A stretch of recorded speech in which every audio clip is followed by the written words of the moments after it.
ناظرین گرامی السلام علیکم ورحمۃ اللہ وبرکاتہ۔ تو کیسے ہیں آپ سب؟ امید ہے کہ آپ سب خیر و عافیت سے ہوں گے۔ تو چلیے چلتے ہیں آج کی اس ویڈیو کی طرف اور دیکھتے ہیں کہ ہم اسلامی تاریخ کے متعلق کیا جانکاری حاصل کریں گے۔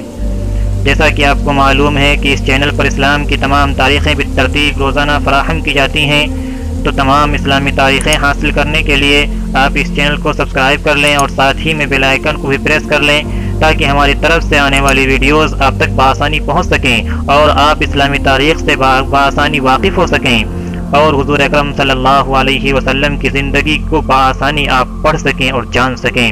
تو چلیے چلتے ہیں، آج ہم آپ کو لے چلتے ہیں تیسرے خلیفہ حضرت عثمان غنی رضی اللہ تعالی عنہ کی زندگی کی طرف۔ سب سے پہلے میں آپ کا نام بیان کرتا ہوں، اس کے بعد آپ کے کارنامے بیان کرتا ہوں اور ساتھ ساتھ یہ بھی بتاتا چلوں گا کہ حضور اکرم صلی اللہ علیہ وسلم کا اور حضرت عثمان غنی رضی اللہ تعالی عنہ کا رشتہ کیا تھا۔ آپ کا نام عثمان، کنیت ابو عبداللہ اور والد کا نام عفان ہے۔ آپ رضی اللہ تعالی عنہ رسول اکرم صلی اللہ علیہ وسلم کی پھوپھی ذات بہن کے بیٹے تھے اور حضور صلی اللہ علیہ وسلم سے عمر میں 6 ماہ چھوٹے تھے۔ حضرت عثمان رضی اللہ تعالی عنہ اسلام لانے والے چوتھے شخص ہیں۔ رسول اکرم صلی اللہ علیہ وسلم نے نبوت کے بعد اپنی صاحبزادی حضرت رقیہ رضی اللہ تعالی عنہ کی شادی حضرت عثمان رضی اللہ تعالی عنہ سے کر دی تھی۔ جب حضرت رقیہ رضی اللہ تعالی عنہ کا انتقال ہو گیا تو حضور صلی اللہ علیہ وسلم نے اپنی دوسری صاحبزادی حضرت ام کلثوم رضی اللہ تعالی عنہا کی شادی ان سے کر دی۔ اسی لیے حضرت عثمان رضی اللہ تعالی عنہ کو ذو النورین کہا جاتا ہے۔ ذو النورین یعنی 2 نور والا، چونکہ حضور اکرم صلی اللہ علیہ وسلم کی تمام صاحبزادی نور والی تھیں اور حضور اکرم صلی اللہ علیہ وسلم کی 2 صاحبزادی آپ کے نکاح میں آئی تھیں، اس لیے آپ کو 2 نور والا بھی کہا جاتا ہے۔ حضرت عثمان رضی اللہ تعالی عنہ نے حبشہ اور مدینہ دونوں کی ہجرت فرمائی۔ یہ آپ کو ایک عظیم شرف حاصل ہے اللہ رب العزت کی طرف سے۔ جس طرح آپ رضی اللہ تعالی عنہ صحابہ اکرام میں بہت مالدار تھے، اسی طرح سب سے زیادہ سخی اور خدا کی راہ میں خرچ کرنے والے بھی تھے۔ حضرت عمر رضی اللہ تعالی عنہ کے انتقال کے بعد یکم محرم الحرام سن 24 ہجری کو صحابہ اکرام رضی اللہ تعالی عنہ نے آپس میں مشورہ کر کے حضرت عثمان رضی اللہ تعالی عنہ کو خلیفہ منتخب کر لیا، چونکہ پہلے خلیفہ حضرت ابو بکر صدیق رضی اللہ تعالی عنہ بنے اور دوسرے خلیفہ حضرت عمر رضی اللہ تعالی عنہ بنے اور تیسرے خلیفہ حضرت عثمان رضی اللہ تعالی عنہ بنے ہیں۔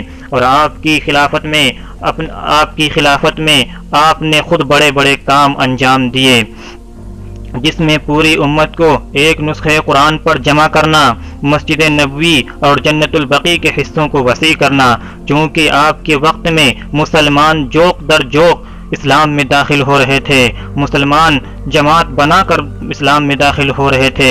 اسلام کا جب غلبہ ہو گیا تو جنت البقیع کا حصہ چھوٹا پڑ گیا۔ جنت البقیع کے حصے کو وسیع کرنے اور کشادہ کرنے میں اور اسلامی ممالک کی حدوں کو بڑھانے میں ان کے اہم کارنامے ہیں۔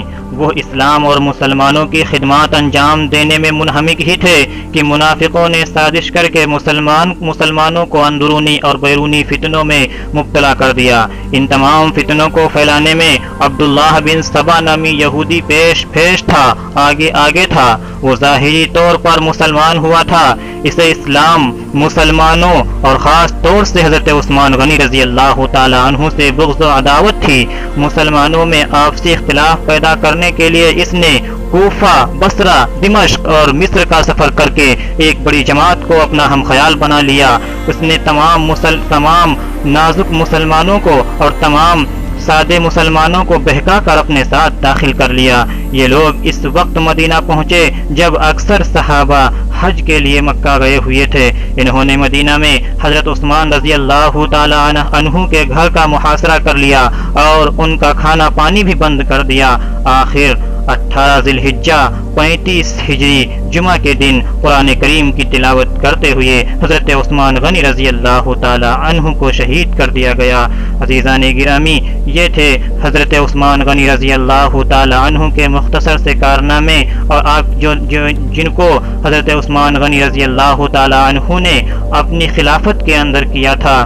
حضرت عثمان غنی رضی اللہ تعالی عنہ نے اپنی خلافت کے اندر یہی نہیں بلکہ اس کے علاوہ اور بہت سے دیگر اہم کارنامے انجام دیے ہیں۔ بہرکیف آج میں اپنی باتوں کو اسی پر ختم کرتا ہوں۔ اگر ویڈیو پسند آئی ہو تو ویڈیو کو لائک ضرور کر دیں، کمنٹ کریں، شیئر کریں اور چینل کو سبسکرائب بھی کر لیں، ساتھ میں بیل آئیکن کو بھی پریس کر لیں۔ ٹھیک ہے دوستوں، آج کی ویڈیو میں اتنا ہی، ملتے ہیں نیکسٹ ویڈیو میں، تب تک کے لیے السلام علیکم ورحمۃ اللہ وبرکاتہ۔